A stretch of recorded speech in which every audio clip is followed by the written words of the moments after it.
क्या आपने कभी सोचा है कि इस खूबसूरत हरे भरे ग्रह पर जीवन की शुरुआत कैसे हुई? कैसे एक सिंगल सेल ने हमारे जैसे जटिल जीवों को जन्म दिया? ये कहानी हमारी नहीं बल्कि पूरी पृथ्वी की है। ये वह यात्रा है जो हमें बताती है कि जीवन में कितनी कठिनाइयों और संघर्षों के बाद आज हम यहाँ खड़े हैं। तो आइए आज इस अद्भुत यात्रा का हिस्सा बनते हैं और जानते हैं कि आखिर जीवन की पहली लहर कैसे आई। 4 अरब साल पहले पृथ्वी एक भयंकर दृश्य थी। खौलते लावा की सतह, न कोई पेड़, न पानी और न जीवन का कोई नामो निशान। लेकिन इस वीरान धरती पर एक ऐसी घटना घटने वाली थी जो इतिहास का सबसे अद्भुत अध्याय बनने वाली थी। हर नई शुरुआत की तरह जीवन की भी एक साधारण शुरुआत हुई, पानी। एस्ट्रॉइड्स और कॉमेट्स ने पृथ्वी पर पानी की बूंदें छोड़ी, लेकिन यह सिर्फ साधारण पानी नहीं था। इसमें विशेष केमिकल्स और ऑर्गेनिक कंपाउंड्स मौजूद थे। फिर आसमान से गिरी बिजली की एक चमक ने इस पानी में मौजूद केमिकल्स को जोड़ना शुरू किया और उस क्षण पहली बार जीवन का निर्माण हुआ, एक सिंगल सेल। ये वह समय था जब जीवन ने पहली बार धरती पर कदम रखा। लेकिन यह सिंगल सेल वहीं रुकने वाला नहीं था। जीवन का पहला कदम उसके लिए बस एक शुरुआत थी।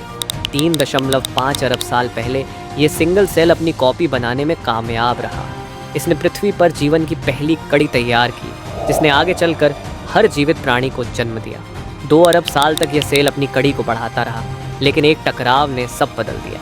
2 सेल्स का मर्ज होना पहला कदम था, जिससे जीन का एक्सचेंज संभव हुआ और अब जीवन में विविधता आनी शुरू हुई। जैसे जैसे समय बीता, इस मर्जिंग और म्यूटेशन की प्रक्रिया ने जीवन को नए रूप देने शुरू कर दिए।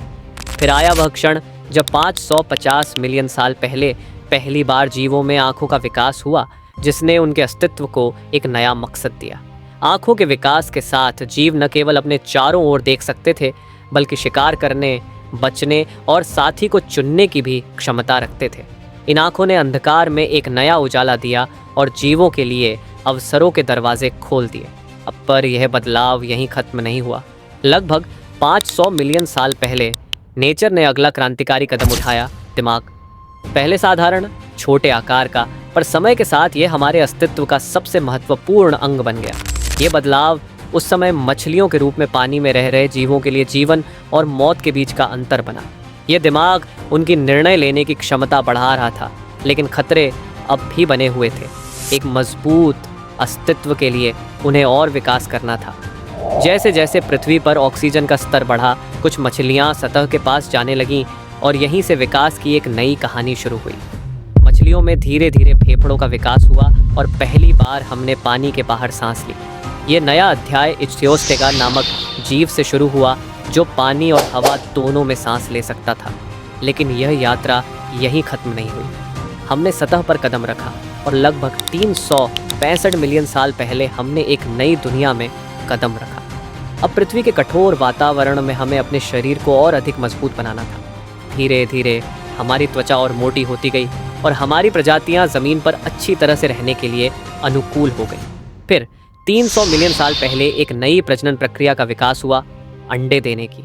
इन अंडों के कारण हमारी अगली पीढ़ियों को कई विविधताएं मिली, जिसने हमारी प्रजातियों को विलुप्त होने से बचा लिया। इसने जीवन की धारा को नए सिरे से बहने का मौका दिया। जैसे जैसे समय बीतता गया, इवोल्यूशन की कहानी आगे बढ़ती गई। पृथ्वी पर जीवन का दायरा बढ़ने लगा, लेकिन यह कहानी यहीं खत्म नहीं होती। हमारे सामने और भी कई रोमांचक अध्याय हैं। जानना चाहते हैं कि कैसे यह यात्रा आज के इंसान तक पहुंची और मानव सभ्यता ने भोजन के विकास में कौन कौन से पड़ाव देखे। तो दोस्तों, अगर इस वीडियो से आपको कुछ नया जानने को मिला है तो इसे लाइक करें और अपने दोस्तों के साथ शेयर करें।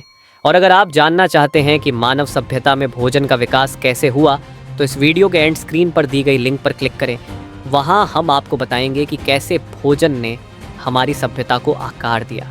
चैनल को सब्सक्राइब करना न भूलें ताकि ऐसे ही ज्ञानवर्धक वीडियो आप मिस न करें।